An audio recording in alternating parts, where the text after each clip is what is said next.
தமிழக டாஸ்மாக் மீதான அமலாக்கத்துறை விசாரணையின் தடையை நீட்டித்தது உச்சநீதிமன்றம்.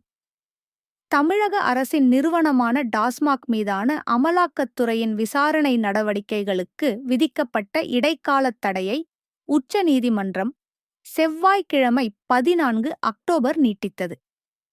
தமிழகத்தில் நடந்த மதுபான சில்லறை விற்பனை மோசடி தொடர்பாக இந்த தடை நீட்டிக்கப்பட்டுள்ளது.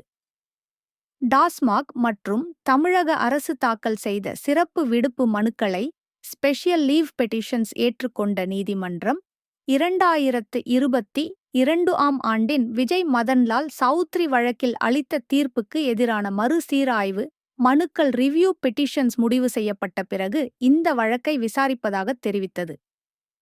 விஜய் மதன்லால் தீர்ப்பானது கைது, தேடுதல், அமலாக்க வழக்குத் தகவல் அறிக்கை ECIR தொடர்பான பணமோசடி தடுப்புச் சட்டத்தின் PMLA விதிகளை உறுதி செய்திருந்தது.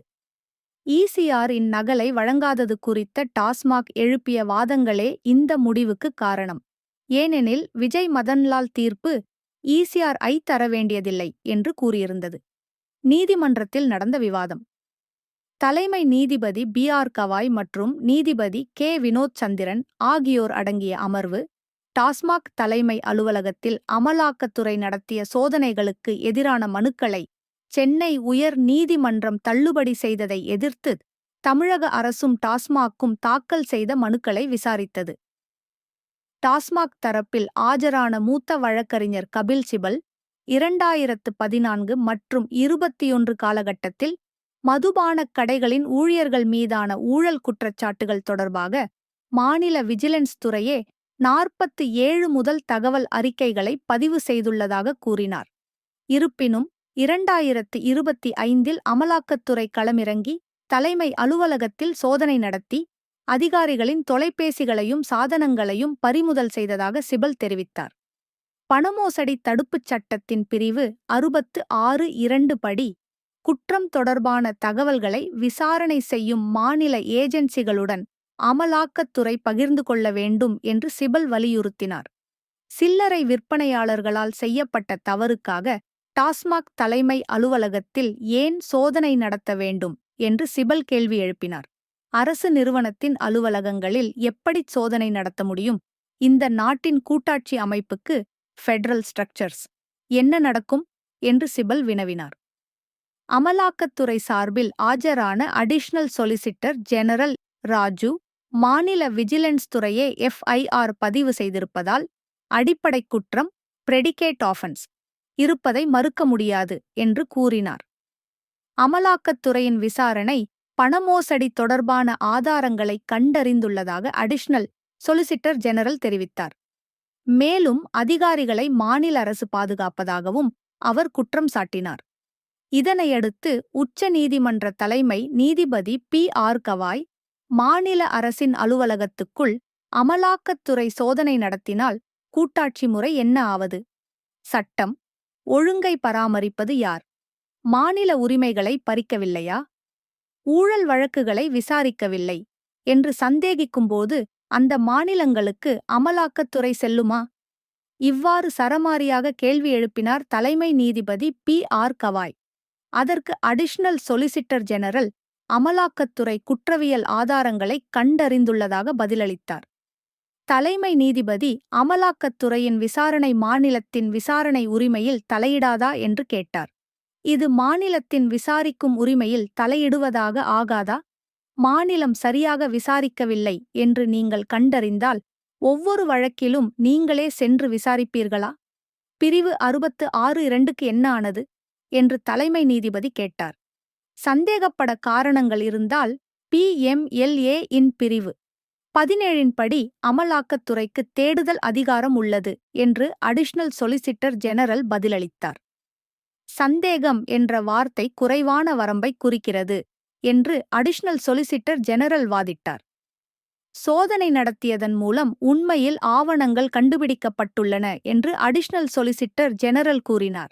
நாங்கள் தவறாகச் சந்தேகித்ததாகச் சொல்கிறீர்களா? நாங்கள் கண்டறிந்துள்ளோம். பெரிய அளவில் ஊழல் நடந்துள்ளது. கூட்டாட்சி குறித்த வாதங்களைக் கொண்டு அந்த ஊழலை மறைக்க முயல்கிறார்கள் என்று அடிஷனல் சொலிசிட்டர் ஜெனரல் கூறினார். தேடுதல் நடவடிக்கைகள் கண்ணியமான மற்றும் முறையாக நடத்தப்பட்டன. பஞ்சநாமாவில் பெருமளவில் ஊழல் நடந்திருப்பது தெரியும் என்றும் அவர் மேலும் கூறினார். அதற்கு மாநில ஏஜென்சிகள் சும்மா இல்லை என்று தலைமை நீதிபதி கூறினார். அது உண்மைதான். ஆனால் அவர்கள் குற்றத்தின் அடிப்படை பக்கத்தை மட்டுமே விசாரித்து வருகின்றனர். மேலும் அவர்கள் குறுகிய காலத்தில் 37 FIRகளை முடித்துவிட்டனர். அடிப்படை குற்றம் நீக்கப்பட்டால் அமலாக்கத்துறை விசாரணையும் நீக்கப்படும். அவர்கள் ஒவ்வொரு FIR ஆக மூடுவதன் மூலம் அமலாக்கத்துறையின் தலையீடை குறைக்க முயற்சிக்கிறார்கள் என்று அடிஷனல் சொலிசிட்டர் ஜெனரல் கூறினார். கடந்த 6 ஆண்டுகளில் அமலாக்கத்துறையின் பல வழக்குகளை பார்த்துவிட்டேன். அதை குறித்து கருத்து கூற விரும்பவில்லை. கருத்து கூறினால் ஊடகங்களில் செய்தியாகிறது என்று தலைமை நீதிபதி கூறினார். கடந்த விசாரணையின் போது அமலாக்கத்துறையின் விசாரணைக்கு தடை விதித்த போது அமலாக்கத்துறை எல்லா வரம்புகளையும் கடந்து கூட்டாட்சி கட்டமைப்பை மீறுகிறது என்று தலைமை நீதிபதி சில கடுமையான கருத்துக்களை தெரிவித்திருந்தார் என்பது குறிப்பிடத்தக்கது.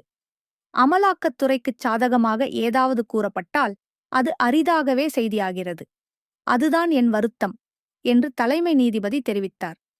ஊழல் என்பது மாநிலத்தின் அதிகார வரம்புக்குள் வரும் குற்றம் என்று சிபல் கூறினார். ஊழல் என்பது அடிப்படை குற்றம்.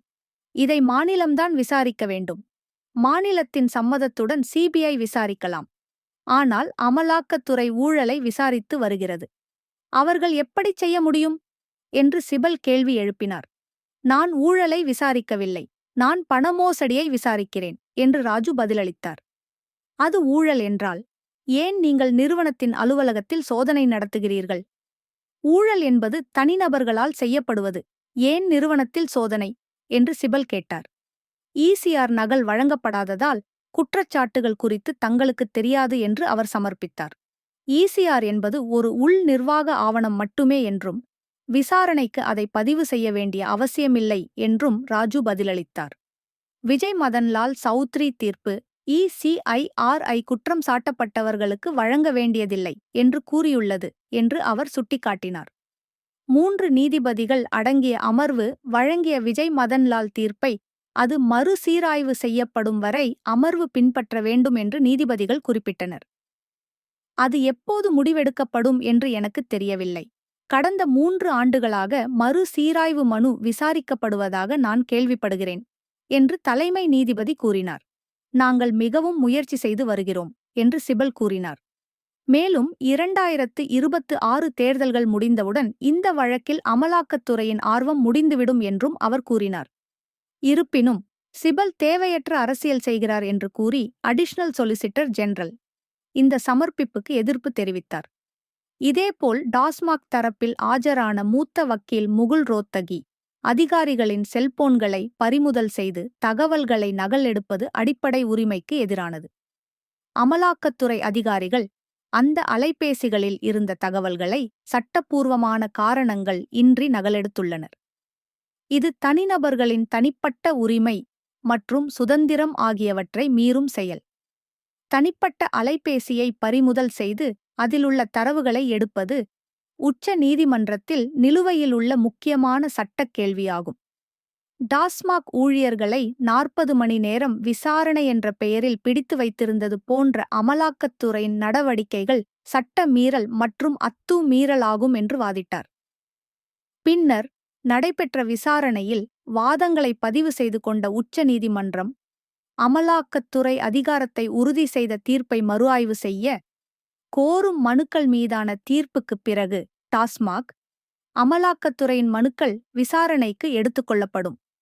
அதுவரை டாஸ்மாக் வழக்கில் அமலாக்கத்துறை வழக்கு விசாரணைக்கு விதித்த இடைக்கால தடை உறுதி செய்தது.